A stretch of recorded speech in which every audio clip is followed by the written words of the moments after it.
Hey, Song and Sword fam, how you guys doing today? Welcome to another Mike Talk. It's Thursday. Hope you guys are doing okay. Text prayer to that number on the screen because I want to pray with you and for you. And already been on a walk this morning. Sometimes I just do it in the dark because that's the way it is. And so try to walk 5 miles a day. You guys remember I used to be a marathoner, but started breaking down the body too much. So I walk about 5 miles a day just to try to stay exercising and healthy. I don't know why I'm telling you my health regimen. But it's Thursday. I'm writing a sermon today. Pray for me. We got some cool stuff coming up. This is the Easter basket stuffing that we're doing every year. The needs that we have are right there. You can go to our website, songandsword.com, and you can find all that stuff there. We'll begin collecting this Sunday. So if you're anywhere near, bring us diapers for sure, diapers of all sizes. If you're an under-resourced person and you got a little kid, diapers just cost so much. So we're collecting diapers every week. And then we're collecting also things to put in Easter baskets. We've got 300 Easter baskets have been bought, and we're going to fill them, and we're going to give them away to families on the 17th, the Thursday before Easter this year. So you can be a part of that. If you want to give to that, that's cool. We love you, and thank you for all the contributions that you're making. I want to continue. One last thing I want to say about Solomon. And if you're reading through 1 Kings, maybe you're ahead of this by now. I hope you're making your way through this book this week. Think about this. If you've been reading with us from the beginning of the year, Genesis, Exodus, Leviticus, Numbers, Deuteronomy, Joshua, Judges, Ruth, 1st and 2nd Samuel, 1st Kings. You've gone through 11 books of the 66 books of the Bible, 1/6 of the way through the Bible. And I'm proud of you for doing that. It's just going to make you a better follower of Jesus Christ if you're in the Word that talks about Him. All right? But today we come to 1 Kings 11, and we come to the sad part of Solomon's reign. He reigned for 40 years. Now this is probably closer to the end of his life, closer to the end of his reign. He's been in Jerusalem. He's been successful. God's given him peace and wisdom. He's built everything. He's done everything. He's got 700 wives and 300 concubines, and that becomes a problem. Let's look at this together. 1 Kings 11. King Solomon loved many foreign women in addition to Pharaoh's daughter, Moabite, Ammonite, Edomite, Sidonian, and Hittite women, from the nations about which the Lord had told the Israelites, you must not intermarry with them, and they must not intermarry with you, because they will turn your heart away to follow their gods. To these women, Solomon was deeply attached and loved. He had 700 wives who were princesses and 300 who were concubines, and they turned his heart away. Excuse me. When Solomon was old, his wives turned his heart away to follow other gods. He was not wholeheartedly devoted to the Lord his God as his father David had been. Solomon followed Ashtoreth, the goddess of the Sidonians, and Milcom, the abhorrent idol of the Ammonites. Solomon did what was evil in the Lord's sight, and like his father David, he did not remain loyal to the Lord. He even built, if you go on reading verses 7 and 8, he built an altar and altars and temples on the other side of the Kidron Valley.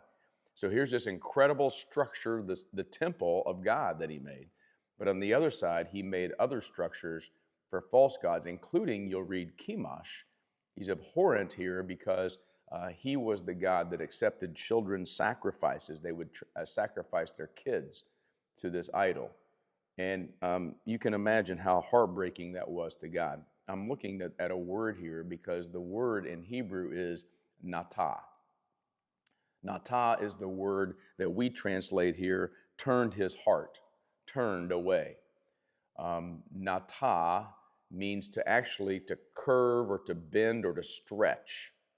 This is what's happening to Solomon's heart. He has all these women who are from foreign countries. Many of them, you might say, how did he get 700 wives? Most of them were probably gifts from kings, and he took them into his harem. A harem is a real thing. And he took them into his harem, and they became his princesses, his princesses, not the queen. But he would have children with them. It was kind of a way that kings could be, egomaniacs and reproduce themselves. But here's what happens. Jesus says in the New Testament that you cannot serve two masters. You cannot love two things truly at once, wholeheartedly. And at one point, Solomon loved God wholeheartedly. He was like his father David. But he added a wife, And then he added another wife and another wife and another wife. And it says that these women turned his heart away from God. And they bent him away from the one true living God to other gods, so that Solomon actually found himself in idolatry. And was it the woman's fault? No, it's not the women's fault. He just let them distract him from the one true love of his life. And that's what happens in this world. I know that at the very root, those of us who follow Jesus Christ by faith, that if you get us really in a serious moment in a room by ourselves and say, what really matters? We would say it's Jesus. But we live in this world that's distracting us. We don't have many wives, obviously, but we have many loves. We have many things that can get us away from God, that maybe it's compromised just a minute or a little bit. Remember, this word means to bend or to stretch. So I love God and I want this. I love God and I need some material things in my life, some wealth, some riches. I love God, but I'm going to hold on to this relationship that's not really going to point me to God. I love God, and there's all these things that draw our hearts away. It's a tragic story because at once there's nobody more dedicated to God at the beginning. His building of the temple and his prayer at the dedication of the temple is one of the most sincere, honest to God prayers you can read in the scriptures.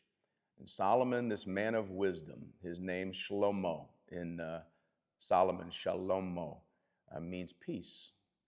And this man of peace ruins the kingdom of God by turning to other gods. And the Bible says that the Lord was very angry with him. And that's just a lesson for us today. The Lord doesn't want us to love many gods. He wants us to love him. That's why he's loved us so much that he sent his son Jesus to die for us.